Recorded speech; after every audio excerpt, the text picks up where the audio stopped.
गरीबों के पैसे इन्होंने नहीं चुराए, नहीं तो ये भी चुराए जाते। और कहीं भी अगर आपको बंदरों के एनएफटी मिले तो जू जाके बंदर देख लीजिएगा चिड़ियाघर में, काइंडली एनएफटी मत खरीदिएगा। नमस्कार दोस्तों, मैं और अपरिजीत आज बहुत इंटरेस्टिंग चीजों के बारे में बात करेंगे जिसका नाम है क्रिप्टो।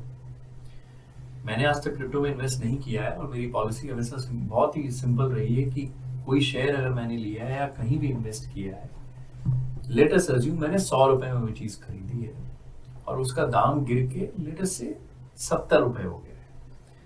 70 रुपए में मैं क्या करूंगा उस चीज के साथ, अगर मुझे मालूम नहीं है कि मैं खरीदूं या बेचूं, तो मैं उस चीज में इन्वेस्ट नहीं करता।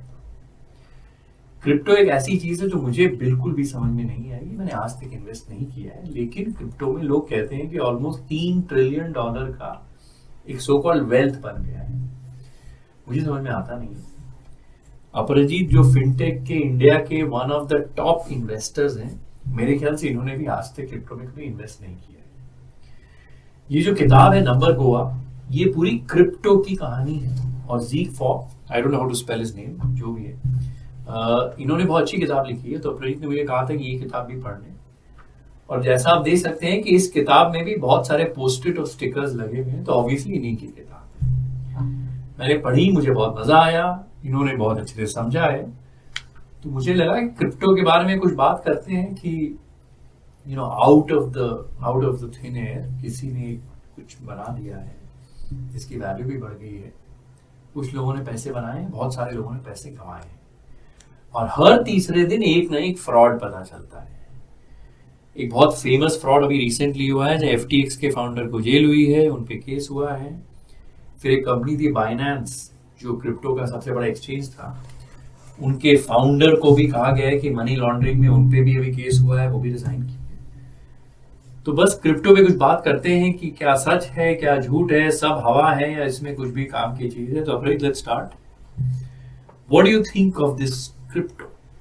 तो पहले तो मेरा फर्स्ट इंटरेक्शन क्रिप्टो के साथ ऐसा हुआ कि मेरे जो अभी करंट रिसर्च हेड है विक्रम पंड्या, वो काफ़ी टेक्नोलॉजी में एडवांस काम करते रहते हैं। तो विक्रम जी मेरे को 2011 में बोला था कि बिटकॉइन खरीद लो। तभी बिटकॉइन 100 से लेके $400 होके वापस $100 आ गया था। तो मैंने उसको तभी भी बोला था ये मेरे को पॉन्जी स्कीम लग रही है। शायद I am wrong by $37,000 at the moment. पैसे 40 गुना बन गए हो? नहीं, 40,000 गुना बने। $100 हाँ, तो 4,000 टाइम बने होते पैसे, बट ठीक है। But the truth is that जब भी आप इन्वेस्ट कर रहे हो ना, तो उसमें डिसिप्लिन होनी चाहिए कि अगर आप just for the speculative nature आप इन्वेस्ट नहीं करते। जो भी इन्वेस्ट कर रहे हो आप समझिए प्रोडक्ट को और उसमें इन्वेस्ट। तो मुझे समझ नहीं आ रहा था तभी भी, और अभी भी मुझे सेम मेरा ये फीलिंग है। बट ये बुक है जो इन्होंने लिखी है, ज़ीक फॉक्स, जो एक जर्नलिस्ट है, नामी जर्नलिस्ट है, ब्लूमबर्ग न्यूज़ के लिए शायद ये काम करते हैं। और वो एक्चुअली ये बुक एक्सप्लोर करने जाते हैं, ये सोचते हैं कि ये फ्रॉड है, और ये मकसद से जाते हैं ढूंढने के लिए कि इसमें है क्या। तो ये एक बुक है। और दूसरी बुक है गोइंग इन्फिनिट करके एक बुक लिखी है, जो हमने ये यहाँ पे रखी नहीं है, बट ये माइकल लुइस, जो एक बहुत ही नोटेड ऑथर हैं, जिन्होंने काफ़ी बड़े बड़े बुक लिखे हैं, जैसे लायर्स पोकर, मनी बॉल, ऐसे 7-8 बड़े बड़े बुक, फ्लैश बॉयज वगैरह, बहुत बढ़िया बुक लिखे हैं। हाँ, तो उन्होंने बुक लिखी है गोइंग इन्फिनिट, वो सिर्फ फोकस करते हैं। तो ये जो है, इन्होंने काफ़ी मल्टीपल कंपनीज को ट्रैक किया है, जैसे टेदर है, जैसे डोक्वान है जो टेरा लूना चलाते हैं, 3 एरोज कैपिटल भी इन्होंने कवर किया, फिर SBF को भी ये मिले हैं। उसमें जो है गोइंग इन्फिनिट में जो है माइकल लुइस, सिर्फ उनका ऐसा होता है कि उनके दोस्त बोलते हैं कि वो SBF की जो कंपनी FTX में इन्वेस्ट करना चाहते हैं, तो वो माइकल लुइस को रिक्वेस्ट करते हैं कि इसको मिले। और फिर जब भी माइकल लुइस उसको मिलते हैं, तो उनकी कहानी जो है कि वो मिलते हैं, उनसे इम्प्रेस होते हैं, फिर उसको फॉलो करते हैं, और उन्होंने बुक लिखी है। वो बुक काफ़ी चैरिटेबल है SBF पे। अच्छा। तो वो SBF मतलब चैरिटेबल, वो जैसे वो देखते हैं वैसे लिखते हैं, वो ये मकसद से नहीं जाते हैं कि ये फ्रॉडस्टर है करके जाते हैं, जो अभी तय हो गया आफ्टर द कन्विक्शन कि ये फ्रॉडस्टर थे, बट अभी भी वो book, he stands behind his book and he says that my view was that the way the book is written it gives me a sense, बेवकूफ था, चोर नहीं। वो ऐसा था कि उसने, उसके सिस्टम एंड कंट्रोल बहुत खराब थे, बड़ा सा कंपनी चल रहा था, जैसे आप सोच लो कि एचडीएफसी बैंक की तरह एक बड़ी सी बैंक है और उसमें आपने लेजर अकाउंट ठीक से रखे नहीं हो, तो किसकी डिपॉजिट कहाँ है, किसके पैसे कहाँ है, किसकी यहाँ से डिपॉजिट आ रहे हैं, लेंडिंग और किसी को हो रही है, ट्रेडिंग और किसी की हो रही है, कोई लिमिट्स नहीं है वगैरह, तो वो वैसे सिचुएशन थी। बट वो सिचुएशन ये नहीं है कि you know in that book ही, the way he portrays it, it is not a fraud, it is more of Michael Lewis ये कहना चाह रहे हैं कि सैम बैंकमैन ने जो चीजें करी थी उनका इंटेंट खराब नहीं था। माइकल लुइस की व्यू है कि वो शायद बेवकूफ थे या नाइव थे, या बच्चे थे, कोर्ट्स चोर नहीं थे, क्योंकि इंटेग्रिटी इशू नहीं थी। लेकिन पिछले 2-3 महीने में जो चीजें आई हैं ये भी बाहर आया कि इंटेग्रिटी इशू भी थी।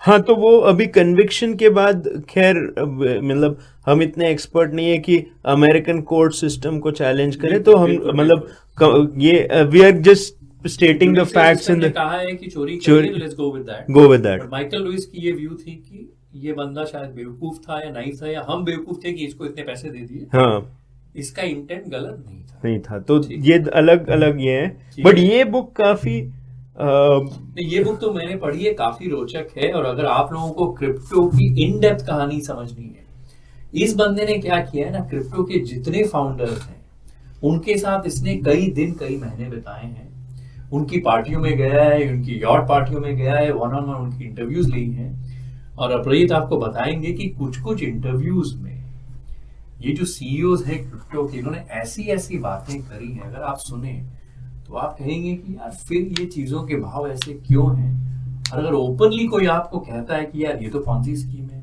ये तो मैं बेवकूफ बनाने की स्कीम बना रहा हूँ, ये तो मैं वाकई लोगों को लूटने की स्कीम बना रहा हूँ, और फिर भी अगर लोग इन्वेस्ट कर रहे हैं तो सो बी इट। हाँ, तो एक और है, मैं एक चैनल फॉलो करता हूँ, 2-3 प्रोफेसर्स हैं, एक प्रोफेसर बॉयल है, इनकी मैं चैनल देखता हूँ, पैट्रिक बॉयल, बहुत बढ़िया वीडियो बनाते हैं वो, देखनी चाहिए लोगों को, इंग्लिश में है। और दूसरी एक कॉफी जिला करके, जो क्रिप्टो पे ही वीडियो बनाते, क्रिप्टो के फ्रॉड्स के बारे में बनाते, बहुत ही बढ़िया वीडियो बनाते, मतलब एंटरटेनिंग है। और वो जो वीडियो तुमने मुझे दिखाया था, जो शायद वो प्रोफेसर वाले चैनल पे था, जहाँ वो मैट लिवाइन और वो नहीं, वो इसके कॉफी जिला के चैनल पे था, तो उस वीडियो की लिंक हम शेयर कर देंगे इस पर्टिकुलर वीडियो में, आपको वो वीडियो देखना चाहिए। और हम एक और चीज करेंगे, उसमें एक टाइम स्टैम्प डाल देंगे जहां सैम खुद कहता है कि यार ये ऑलमोस्ट आप समझ लो कि मैं पॉन्जी स्कीम रन कर रहा हूँ। That video is worth watching. So first जो इसकी बुक में जनरली टेक अवेज प्रेजेंट कर रहा हूँ, क्योंकि क्या है कि बुक लंबी है बट बहुत ही रोचक बुक है। इसमें पढ़ने में ना जो मजा आता है वो तो इसमें पहले चीज जो मैंने नोटिस की, और ये थीम मैं बता रहा हूँ, कि बहुत से लोग हैं ना जो प्रीवियस कॉन आर्टिस्ट थे वो इसमें घुस गए, क्योंकि उनको ऐसा होता है कि कभी कभी जो पॉन्जी स्कीम्स की कैरेक्टरिस्टिक होती है ना, they attract that type of talent. तो इसमें एक जो है ये ज़ीक फॉक्स जो है, एक बंदे के पीछे पड़ा रहता है, टेदर करके एक करेंसी है, क्रिप्टो करेंसी, और उसके जो फाउंडर है जॉन कार्लो डेवेसिनी करके एक फाउंडर है, वो इटालियन बंदे थे, प्लास्टिक सर्जन थे इटली में। वो फिर बाद में वो छोड़ के सीडीज होती हैं वो मैन्युफैक्चर कर रहे थे, उनको माइक्रोसॉफ्ट ने अपने सॉफ्टवेयर पायरेसी के लिए फ्रॉड में इंडाइट किया था, माइक्रोसॉफ्ट ने उनको फाइन लगाई थी, और उसके बाद वो सब छोड़ के अमेरिका आए और फाइनली इसमें घुसे हुए। अच्छा, तो पहले एक बार कौन कर चुके थे, कर चुके थे, अमेरिका आते हैं, दोबारा करते हैं क्रिप्टो में। और ये ऐसे और भी बहुत से फाउंडर हैं जो अजीब अजीब बैकग्राउंड से आए हैं। ये एक सेल्सियस के फाउंडर है एलेक्स मशिन्स्की, इसके बारे में वो कॉफी जिला बहुत ही जिक्र करते हैं इनका। तो ये थोड़े जो है इसमें अट्रैक्ट किए हैं क्रिप्टो ने, जो काफी डाइवर्स, अगर मैं without, because they are not indicted. I mean, now Alex Mishinsky is indicted, but many of them मतलब रंगीन बैकग्राउंड से थे, जो आप मतलब ट्रेडिशनल बैंकर्स या ऐसे ट्रेडिशनल बिजनेसेस में से नहीं थे, जहाँ पे मतलब फाइनेंशियल सर्विस या कोई एक इन्वेस्टर जैसे कोई एक म्यूचुअल फंड में काम कर रहा था या बैंक में काम कर रहा था, ऐसे लोग नहीं थे। ये अजीब अजीब बैकग्राउंड के लोग थे। पहला टेक अवे था।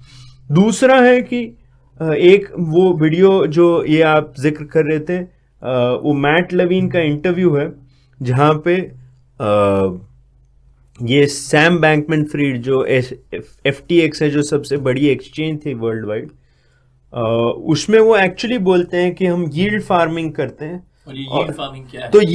तो अभी मैं इतना बता रहा हूँ कि क्रिप्टो करेंसी में है ना, इन्होंने जो बेसिक चीजें होती है इनके नए नए टर्म्स बना दिए। अच्छा। और ये लोगों को उल्लू बनाने के टर्म्स बनाए।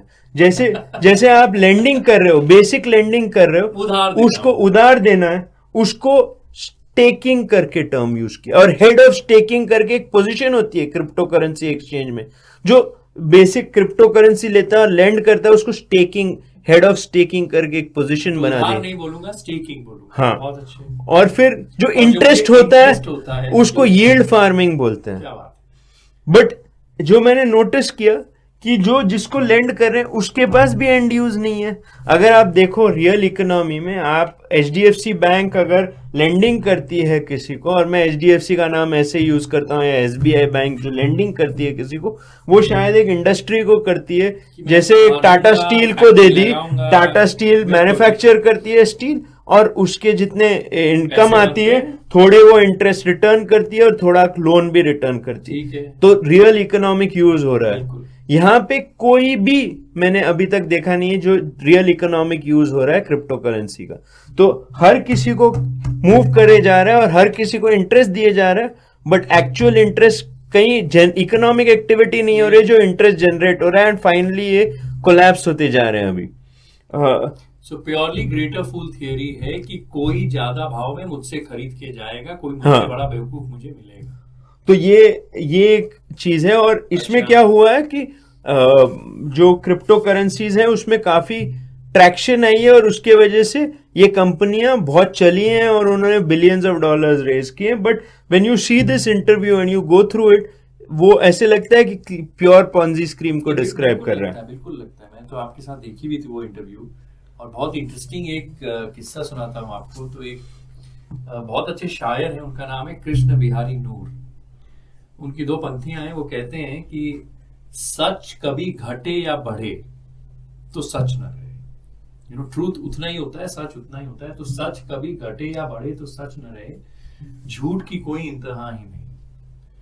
सो a lie is limitless, truth is just that much. So जब भी कोई बढ़ा चढ़ा के नया नया जार्गन और ये yield farming and staking and all these things, यार मैं तो दूर भागता हूँ। Maybe I've missed 4000%. Maybe I'm a fool. I don't know. But आप जो भी कह रहे हैं तो क्लियरली मुझे तो समझ में नहीं आ रहा है कि ये क्यों है और क्या है।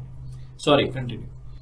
फिर तीसरा है कि, और ये बुक के अलावा भी मैं थोड़ा ऐड कर रहा हूँ कि अब जो देखने को मिल रहा है, ये बुक लगभग 1.5 साल पहले रिलीज हुई थी, या 1 साल पहले नहीं, एक्चुअली 6 महीने पहले रिलीज हुई थी, बट बुक की जो अंडरलाइंग टेक्स्ट है वो लगभग 1 साल पहले की है। बट उसके बाद दिख रहा है कि बहुत से कंपनियां जो है ब्लो अप हुई है। बिल्कुल। तो एक तो है FTX, जिसको सैम बैंकमैन फ्रीड ने सेटअप किया था। उन्होंने लगभग $8 बिलियन इन्वेस्टरों से रेज किए थे और $32 बिलियन के एसेट थे। ये पूरे वाइप आउट हो गई है। और $40 बिलियन। हाँ, नहीं, लगभग 32 was the total asset base. That is about probably about 2.5. That is about the size of a Yes Bank or a IndusInd Bank or one of these mid-sized banks. It's the book of and this is evaporated. This is evaporated completely. Wow. And that, और इसमें क्या है कि वो जो इसका जो अभी सेटलर है जिसको लगाया गया है, आई थिंक जॉन रे शायद है उनका, जो एनरॉन की डिसोल्यूशन देख रहा था, वो अभी इसकी डिसोल्यूशन देख रहा है। और उसने सेनेट हियरिंग्स में ये कहा है कि एनरॉन की कंट्रोल्स बहुत अच्छी थी, इनकी सिस्टम एंड कंट्रोल है ही नहीं।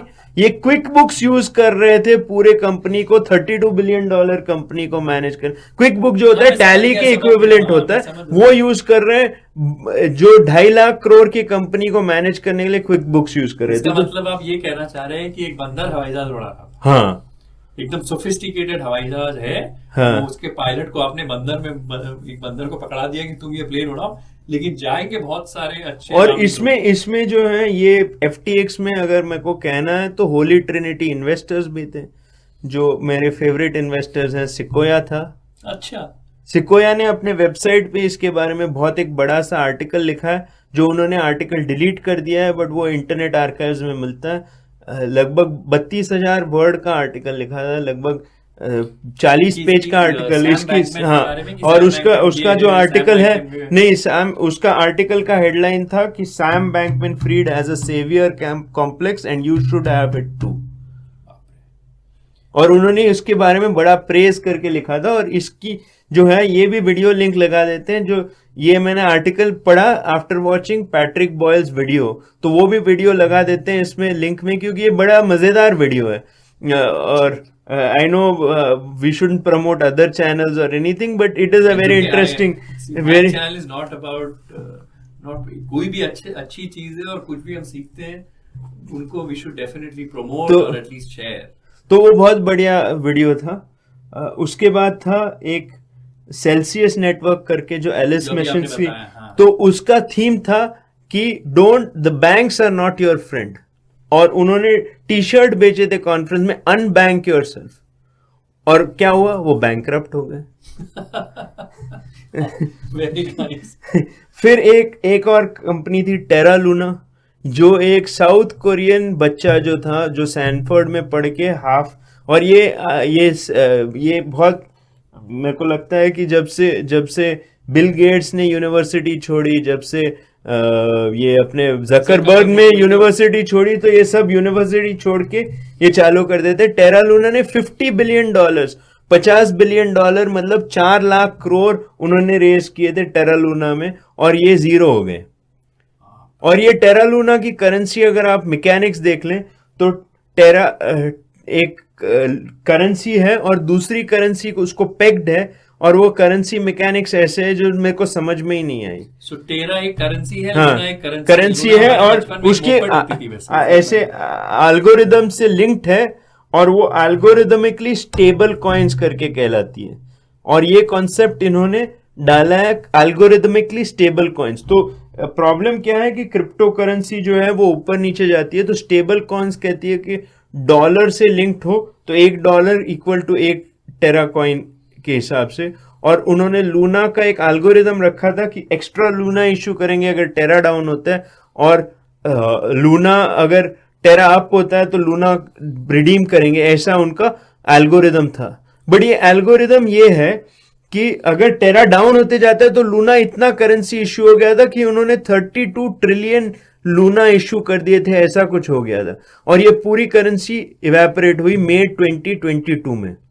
फिर इसके बाद मुझे ये लग रहा है कि जैसे आप तो बहुत ज्ञानी आदमी हैं, तो आपने जिस तरह की चीजें समझाई, तो कोई भी आएगा वो तो मंत्रमुग्ध हो जाएगा कि यार अप्रीत बोल रहा है तो कुछ तो अच्छा होगा। नहीं, ये तो श्योर इन्होंने भी कुछ ऐसा ही किया होगा कि ये है वो है। नहीं, उन्होंने किया होगा, नहीं होगा, बट ये किया होगा। बट ये क्या हो रहा है कि इंटरनेट पे जो है ना, काफी लोग जो है वो फ्लोक इन्वेस्टिंग करते, हर्ड मेंटालिटी से इन्वेस्ट, क्योंकि अगर प्राइस ऊपर जाती है तो हर्ड मेंटालिटी से इन्वेस्ट करते। और तो इसके वजह से मैं एक्चुअली एक मेरे दोस्त से मिल रहा था जो ट्रेजरी हेड होता था और जो बैंक का डेप्यूटी सीईओ होता था, और फिर एक रेटिंग एजेंसी का सीईओ होता था। He is traded on Terra last year. पैसे बनाए खोए क्या? नहीं, नेट जीरो थे वो, ऐसे उन्होंने बताया। बट ये बेसिक स्टोरी ऐसे है कि ये लोग करते हैं बीच बीच में। फिर इसके बाद था एक और दो और चीजें ऐसे हैं, जैसे इसके बाद था एक 3 एरोज कैपिटल करके, ये बुक कवर करती है। 3 एरोज कैपिटल एक हेज फंड थी, शायद $8-10 बिलियन का एसेट वैल्यू था। 2 लोग जो यॉट पे रहते थे सिंगापुर में, आपके ही शहर में रहते थे, वो लोगों ने रेज किए थे, उनके नाम भी हैं प्रेजेंटेशन में। तो ये भी एक ब्लो अप हुआ था।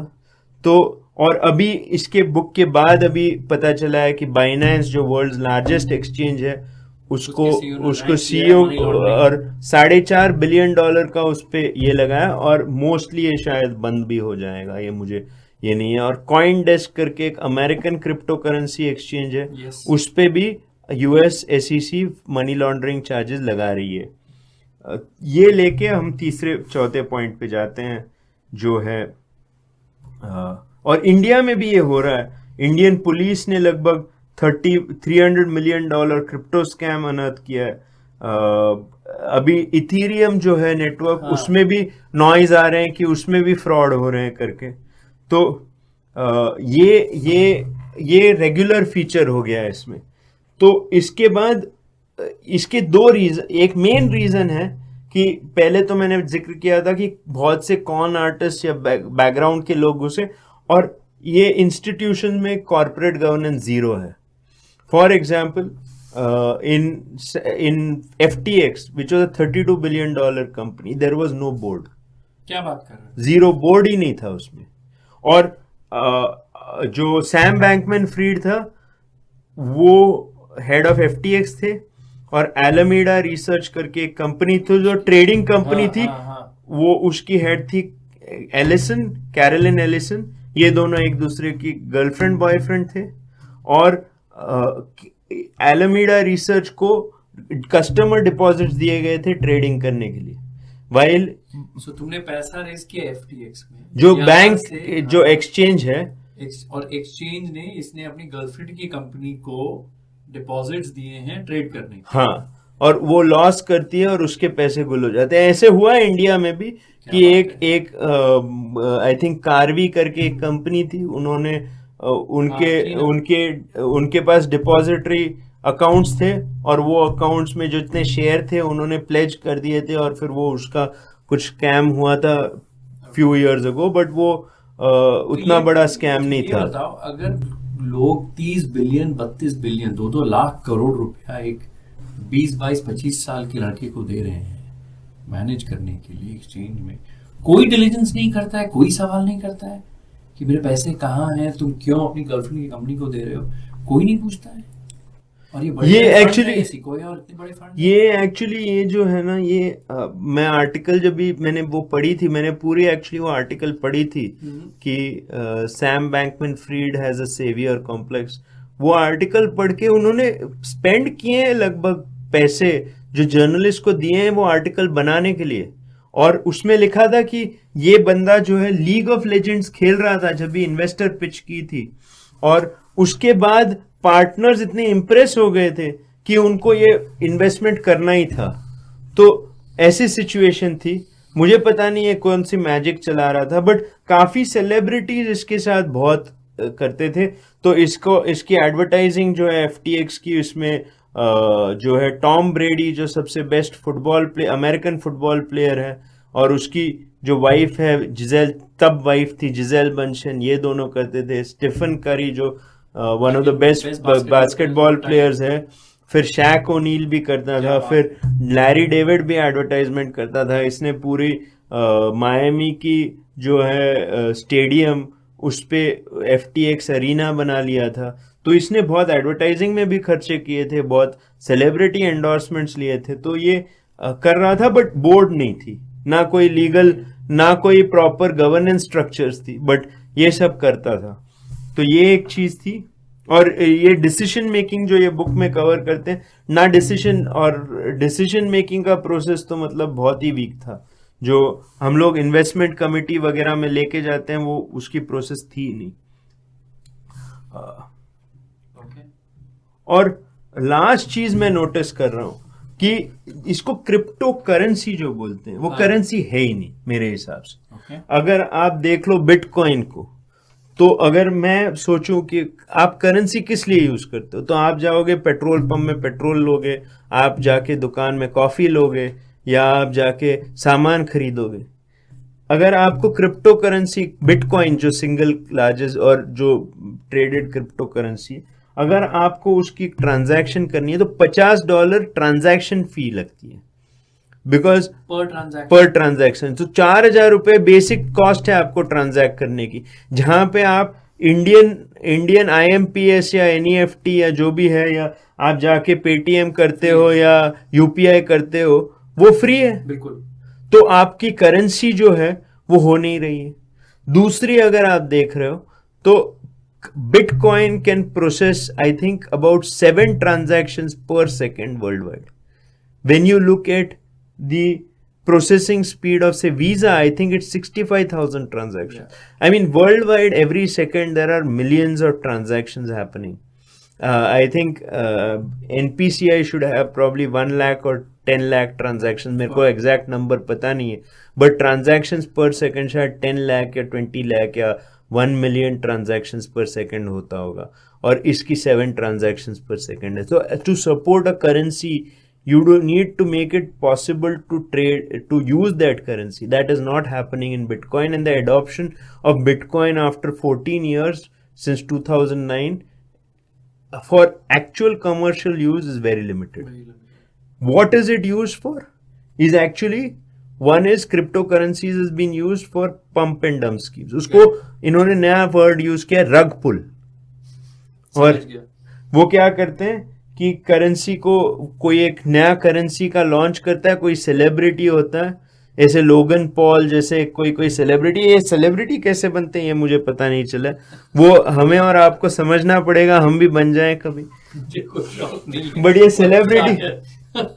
ये सेलिब्रिटी कैसे बने पता नहीं है, बट ये सेलिब्रिटी हैं और ये इन्होंने करेंसीज लॉन्च कर ली, फिर पैसे रेज किए, फिर सडनली करेंसी जीरो हो गई।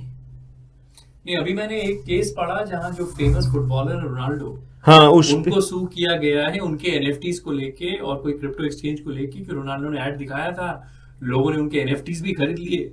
आई थिंक कुछ करोड़ों रुपए लग गए लोगों के, और वो NFTs के दाम कौड़ियों वाले हो गए हैं। हाँ, फिर दूसरे चल रहे हैं इसमें, और ये बुक में एक्चुअली वो टेदर को फॉलो करता है। हाँ, और वो जाता है ये कैम्बोडिया या वियतनाम चले जाता है, कैम्बोडिया या म्यांमार चले जाता है, और कोई रीजन्स है म्यांमार में। और अगर आपको पता नहीं है, म्यांमार में सिविल वॉर चल रही है, और कई रीजन्स हैं म्यांमार में जहाँ पे कंपाउंड्स खड़े हुए हैं, जहाँ इलीगल एक्टिविटी हो रही है। तो एडवर्टाइजें छपती हैं इंटरनेशनल पेपर्स में कि कॉल सेंटर है म्यांमार में या कैम्बोडिया में या वियतनाम में, और लोग वहाँ पहुँच जाते हैं जॉब के लिए। फिर वो लोगों का पासपोर्ट छीन लिया जाता है और उनको कंपाउंड में डाल दिया जाता है, और वो लोग जो हैं, may be a man may be a women, वो इम्पर्सनेट करते हैं एक अदर पर्सन का। तो आजकल आपको एक SMS आ जाएगा, एक खूबसूरत लड़की होगी ऑपोजिट साइड में, और ऐसे ही SMS आ जाएगा, hi Michael how are you doing, और आप उसको रिस्पॉन्ड करेंगे, I am not Michael I am Ajay. और अगर आपने रिस्पॉन्ड कर लिया तो 2 मिनट के बाद बोलेंगे, oh sorry I was looking for Michael, I got your number from Sam, but you know now that I am talking to you Ajay, how are you doing. और ऑपोजिट एंड पे एक खूबसूरत लड़की का फोटो है, बट ऑपोजिट साइड पे एक मर्द भी होगा जिसकी कोई वो लेडीज की फोटो से कोई ये नहीं है, और स्लोली वो बात करते रहते हैं, और स्लोली वो आपको बता देंगे कि इवेंचुअली कि आज मैंने रोलेक्स वॉच ये खरीदा है, और आप पूछोगे कैसे हो गया रोलेक्स वॉच, तो बता देंगे कि मैं क्रिप्टो करेंसी में ट्रेड करती हूँ और ये क्रिप्टो करेंसी चल रही है।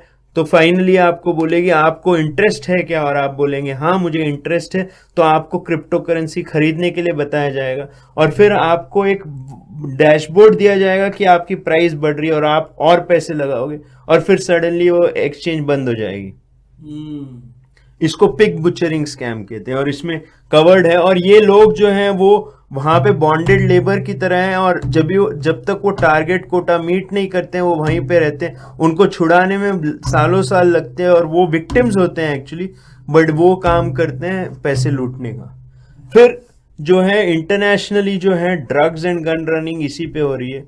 एक न्यू सिल्क रूट करके एक वेबसाइट था जिसको 2013 में FBI ने उसके फाउंडर को पकड़ लिया था सैन फ्रांसिस्को में। सबसे ज्यादा कोकेन और ड्रग्स और ये इसकी स्मगलिंग उसी से हो रही थी। तो ये सब इलीगल यूजेस जो है ये क्रिप्टो करेंसी से हो रहा है।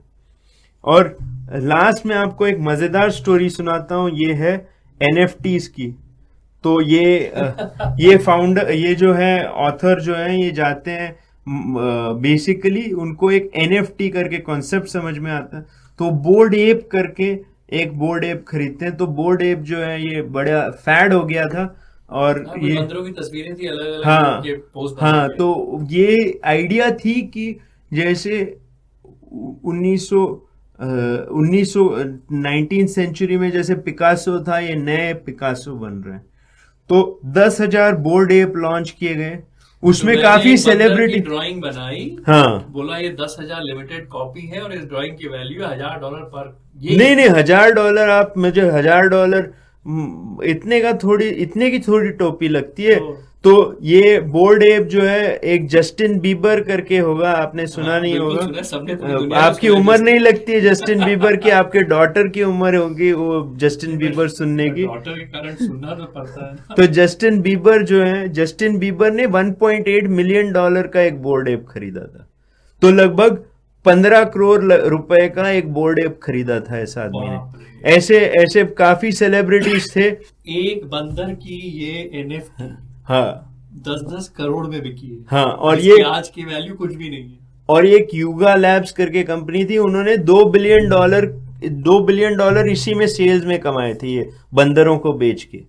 तो ये जो है बंदा जो है ये बंदरों को समझने के लिए खुद के 20,000 रुपए जो उसको बुक की एडवांस मिलती है वो खरीद लेता है वो बंदर एक। अच्छा, इसलिए हाँ, और ये जो इसमें है, इसकी फोटो है वो बंदर की, बहुत ही गरीब सा बंदर है, और वो गरीब सा बंदर लेके जो एडवांस लुक स्टाइलिश बंदर जो है वो $1 मिलियन प्लस में बिक रहे होते हैं, और ये गरीब सा बंदर है, ये $20,000 का खरीद लेता है वो, और वो पार्टी पहुंच जाता है, और ये बोर्ड एक यॉट क्लब बना देते हैं। तो जिन्होंने बोर्ड एप्स खरीदे वो मीटिंग करें, हाँ मीटिंग करेंगे, तो मायामी में इवेंट होता है, और वो पहुंच जाता है वहां पे, और उसको पता चलता है कि वो एंट्री के लिए बोर्ड एप वो खरीदता है, बट वो एंट्री के लिए वो टेक्नोलॉजी नहीं चल रही है एंट्री करने के लिए, और वो कुछ और मेथड से एंट्री दे रहे हैं, QR कोड से। क्योंकि आप अगर NFT बना रहे हो, जो टेक्नोलॉजी है उसी से एंट्री देनी चाहिए ऑथेंटिकेट करके, बट वो ऑथेंटिकेशन का मैकेनिज्म ही नहीं बनाया, बट वो पहुंच जाता है,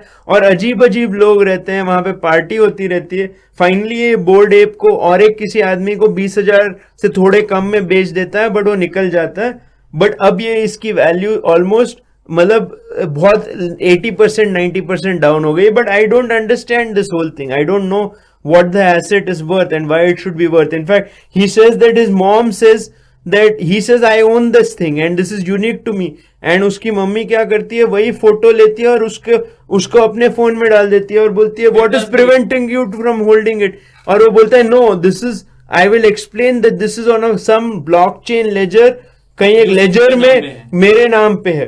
तो बोलती है बट मेरे पास भी तो है, तू क्या खास कर रहा है, और इसके पास आंसर नहीं होता है उसका। इनफैक्ट इसकी सिक्योरिटी इतनी खराब है कि उसको एडवाइस किया जाता है कि आप इसकी पासवर्ड एक मेटल पैड पे लिखो, और वो मेटल पैड आप बरी कर दो अपने हाँ। और ये अगर इतनी खराब टेक्नोलॉजी है तो इसके पैसे कहाँ से मिल रहे हैं? तो मुझे ये समझ में ही नहीं आ रहा है क्या हो रहा है इसमें।